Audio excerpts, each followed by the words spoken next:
Heavy heavy heavy परिरहेको रहेछ। लोडरले सोध्दैछ बाटोमा त्यो तल चाहिँ मलमुत पानी जाने ठाउँ त्यो र उतापट्टिको फेरि ठुलो नोङजाङ हो। यहाँ अहिले भाइ जाँदैछ, विमल भाइ। फ्युक्सा हो यो, फ्युक्साभित्र म पनि फ्युक्सामै काम गर्छु। यो चाहिँ हाम्रो 2, 4, 6, 8 डाँडा छ, 4 जाने। यहाँ मेसिनबाट 4 भित्र जान्छ। ओहो आज जाडो छ। आज बाहिरको तापक्रम माइनस, आज अलिक थोरै नै रहेछ। हिउँ परे तापनि हिउँ परेको अवस्थामा अलिक चिसो कम हुन्छ। -2 रहेछ अहिले बाहिरको हाम्रो तापक्रम। अब यहाँनिर हाम्रो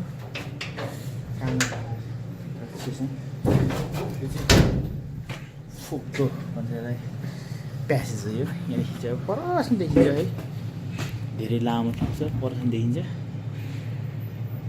यहाँनिर चाहिँ सेफ्टीको लागि चाहिँ यहाँनिर यस्तो एउटा फायर एक्सटेन्जर राखेको हुन्छ। यहाँ चाहिँ एबिसी ग्यासबाट आउने साधारण आगो अनि ग्यासबाट लाग्ने आगो र छङ्गी भने बिजुलीबाट लाग्ने आगोहरूको निभाउने प्रयोग गरिन्छ। यो भनेको चाहिँ छिखिमी भन्छ। यो भने चाहिँ भित्रको तापक्रम कस्तो छ भनेर यसले देखाउँछ भने यसले चाहिँ तापक्रम मिलाउने, कतिसम्मको बनाउने भित्र कोठाको भित्र बङ्गु राख्ने कोठाको तापक्रम भने चाहिँ भाइ त्यो पर जाँदैछ। त्यहाँ चाहिँ त्यहाँदेखि पल्लो एक स्टेप उसले बत्ती बाल्छ। अब त्यहाँदेखि पर एक स्टेप छ, त्यो बिच हो, त्यहाँ बत्ती बाल्न आँटेछ उसले। अब उता अर्कोतिर हेर्दै अहिले चाहिँ बिहानको चाहिँ उसले हेर्नुसँग मुङ्गुर हेर्नलाई ऊ बत्ती बालेर गयो। अझै पर्छ, धेरै लामो छ यो। 24वटा कोठा छ। 24वटा कोठाभित्रको एउटा कोठा अब यहाँ हेरौँ। अब हामी 24वटा कोठाभित्र यस्तो हुन्छ। यो पहिलो कोठामा पहिलो कोठा हो यो। एउटा खान भन्छ यसलाई हामीले। खान भनेको एउटा भाग हो। यहाँनिर चारो खाने खुबेकी छ यो एउटा खान। यसरी खान राखिएको छ।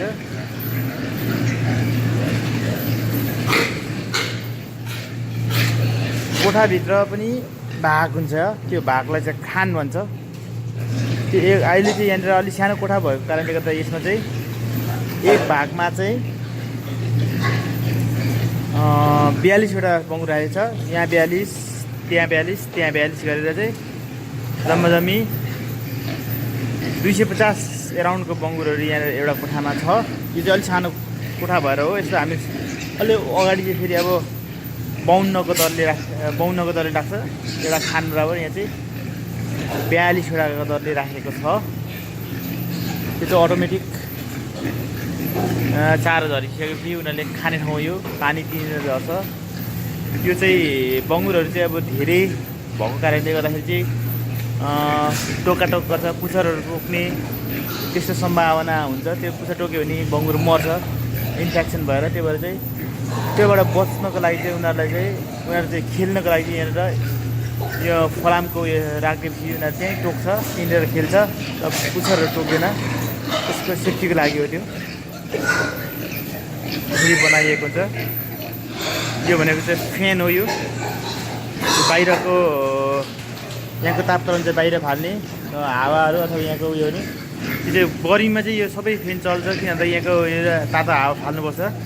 तर अहिले चाहिँ जाम गरेको हुन्छ र बाहिरबाट अक्सिजन अथवा चिसो हावा दिनको लागि चाहिँ माथिबाट फ्यानबाट यसरी चाहिँ अहिले यो फिनिल भनेको प्लास्टिकबाट चाहिँ माथिबाट चिसो हावा दिएर चाहिँ यसरी यो चाहिँ हिउँदोको समयमा चाहिँ यसो गरिन्छ। यसो गर्दाखेरि चाहिँ भित्रको तापक्रम मिल्छ, आर्द्रता भित्र कोठामा हुने आर्द्रता मिल्यो भने मात्र राम्रो छ।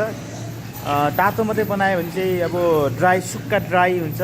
त्यो भएपछि चाहिँ अलिकति कोठाको तापक्रम राम्रो हुँदैन, मिल्दैन, बङ्गुरहरू मर्ने सम्भावना बेसी हुन्छ। र आर्द्रता पनि मिलाउनु पर्छ। चिसो तातो मिलाएको कारणले गर्दा आर्द्रता मिलाउनुको लागि चाहिँ यो चिसो हावा चाहिँ यहाँ राखिन्छ। यो चाहिँ कोरियामा चाहिँ बङ्गुर पालनको एउटा नमुना हो यो, जहाँ चाहिँ म काम गर्छु।